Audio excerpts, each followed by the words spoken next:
Hi, my name's Shannon. I'm BWT, and today we're going to show you how to break down a driver's book. Yeah. Okay, so this is the book when the driver gets done with their trip. What we're going to do is, first of all, I open up and take all the checks out, set them to the side. Then I open up the binder, and I take out all the paperwork, like this. All drivers' books look different. Right, what we're going to do is, this is our trip report sheet, so we're going to set that to the side. This is our return material sheet. We're going to set that to the side because we're going to need to match that up. This is our trip load report. This is for the warehouse, so we're going to put that in a little stack. This is paperwork that the driver gets that has their customer routes on it, customer codes, their invoice numbers, and things like that. We will not need this paperwork, so we can discard this. Okay, so we just go through here, and all the paperwork that's not going to be necessary, we just kind of set to the side. Like I said, all drivers will be, books will be different. All right, so we're going to set this off to the side because we don't need that. Now, this is a shipment recap. This shows the customers that they delivered to that the drivers have to collect money on. A lot of times the drivers will put their check numbers, or if there's a credit card payment, they'll put the authorization code. And that's what we're going to match up there.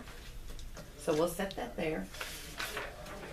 Now, this is the invoices they get back. And what we're looking for is we're going to separate the remittance copy from the delivery copy. The remittance copy is what we're going to match up with our checks or with our credit cards. So we're going to set that over here for our money. And our delivery ticket will set here in this pile. That's going to go to the file room.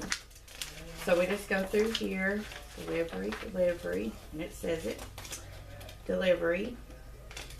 Going to set all these to the side. And all the files go to the file room into the customer files. Okay. And we're just looking for another remittance. You may have one, you may have 15. You never know. Some customers may pay even though their due date's not due yet, so they may not be on that sheet, on the shipment recap sheet. So that's what you're looking for as well. Okay, delivery. Okay. Just gonna keep going through these pages and make sure that they're all deliveries. Or packing list, those are okay too to be filed. All right, now this is a pickup request for credit. So this is what's on our return material sheet. Now this is where the customer signs, so I have a copy that the customer has not signed. So what I'm going to do is grab this other copy that I keep and match them up. Which is right here. And I staple this part that's not signed to the return material sheet for the warehouse.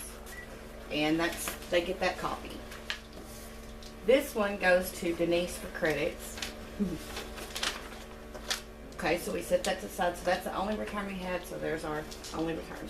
Here's another remittance. This is Botanical Gardens, and that's where the driver writes the check numbers. So check 7546. We match that up to 7546.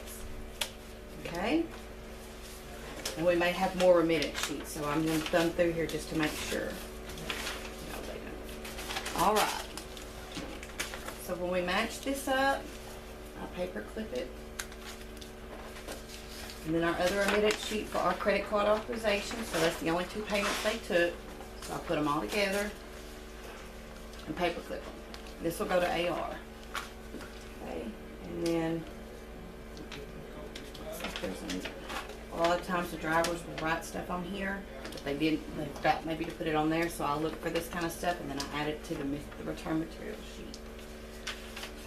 Okay, we just go through here, make sure there's no other, mishaps or anything the driver just didn't write down for us. Okay, looks like that's good, that's good. Okay. And this is a very long invoice.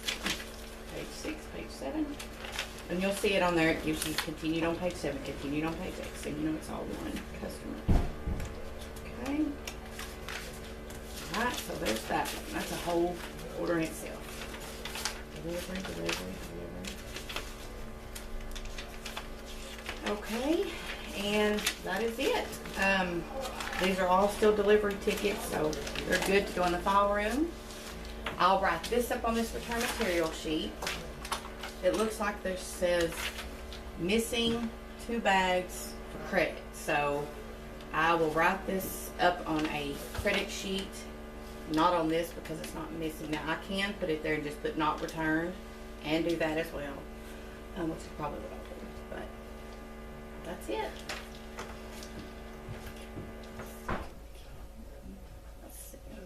Oh, that's the customer code. Invoice number's right here. 1441502.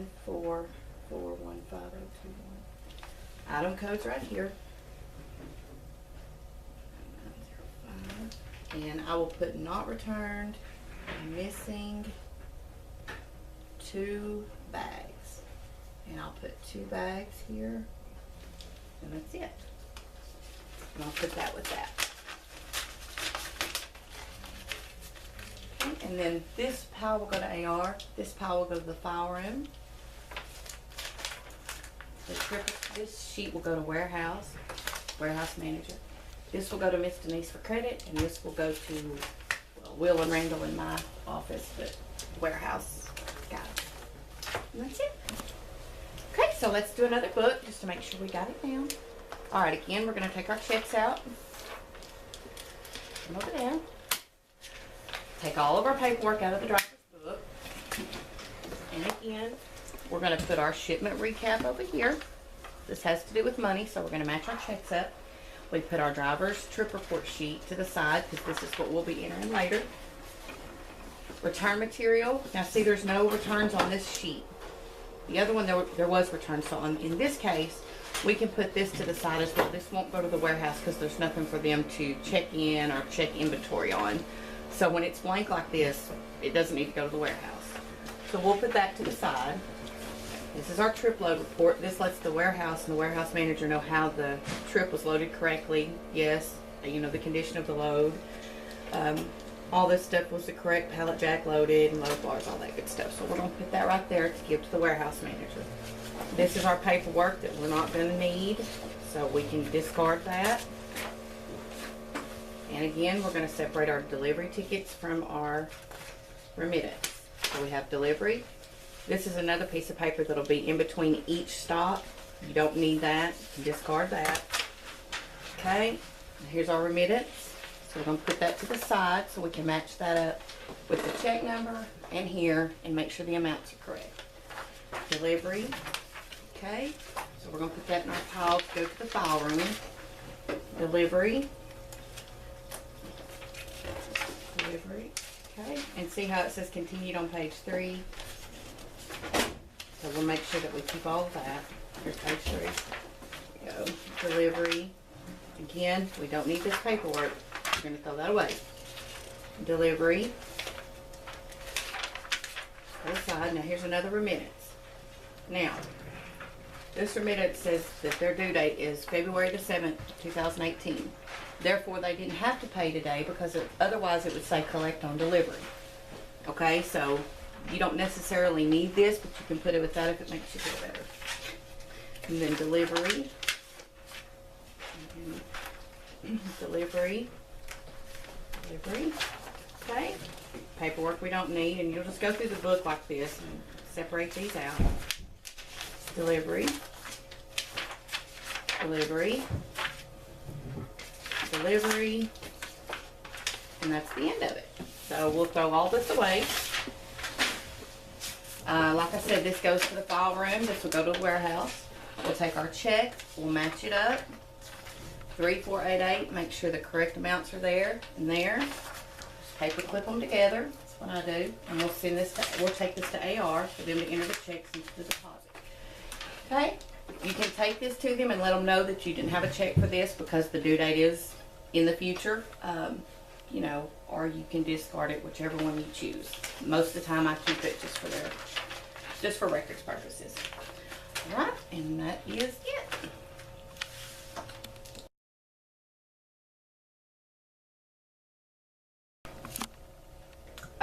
this is the driver trip report sheet. This is what we get out of the driver's books each delivery they make when they come back.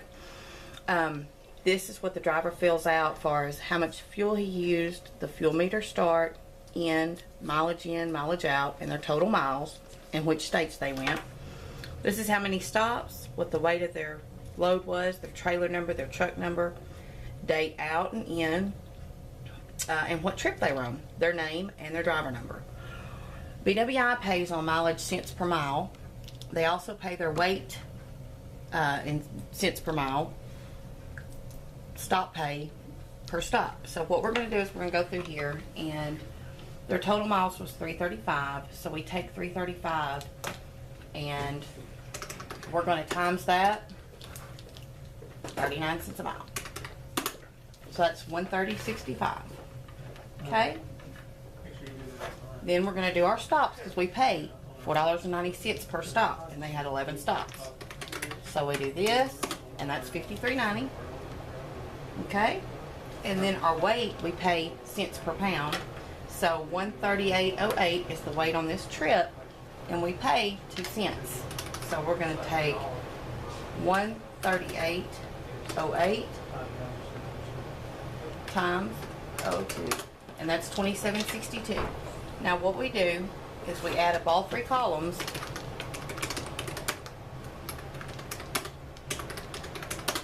Alright, and I always write this on the top, and we're going to go enter this in an AS400. So what we're going to do, start from your blank screen, your startup screen, it's going to be 56130. You just enter a couple times, make sure you're on the right division.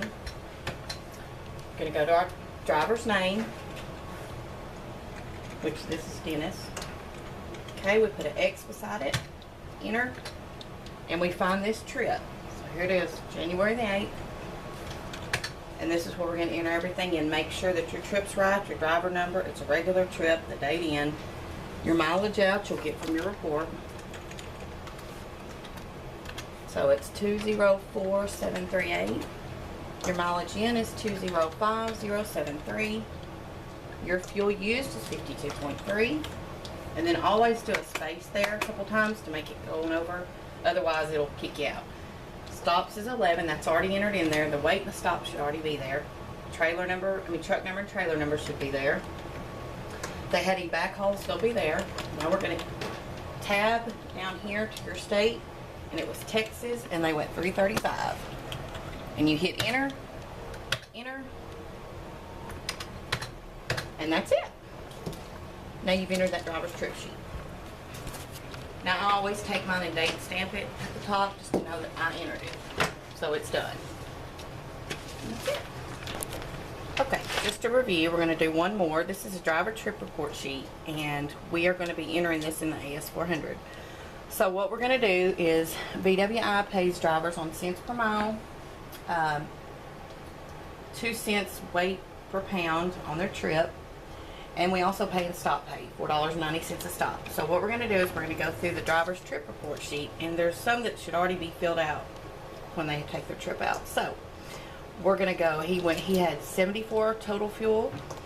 This is his fuel meter start and end, mileage in and out, and this is the total miles the driver drove on his trip. This is 18 stops. This is his weight. So what we're going to do is 472, and this is where you'll find your cents per mile, 39 cents. So we're going to take 39 cents times 472. That's 184.08. Okay. Now we're also paying stops, so it's $4.90 a stop, and he had 18 stops. So 18 times $4.90 is 88.20. Okay. And then the weight on this trip was 406.70, and that's 2 cents. So we're times 406.70 times 002, 81.34. Now you add up all 3 columns. So 184.08, 88.20, and 81.34. That's 353.62. So I always write this at the top. And we're going to go enter it in AS400. So we go to 56130. Enter, make sure you're on the right division, enter, enter, find your driver. So we're looking for Jason, which is right here. There's his driver number. Hit an X, find that trip, trip L, make sure the dates match up. Hit enter, go into mileage out, and you'll tab over. So you'll just enter it straight off of his sheet, and then make sure and hit a space to go over. N is 238314. Space. Make it tab down to here. Your fuel used is 74, and then space all the way through. Make sure the stops are correct. Make sure the weight's correct. Those are already in there. Make sure the truck and the trailer are correct. Tab. If he had back hauls, you would go here and enter that. Now, we'll go down here. He went to Texas. He went 13 miles. Tab over. And then in Arkansas, he went 459. Tab. Enter. Enter. Done. I always date stamp mine knowing that I entered it right at the top. And that's it.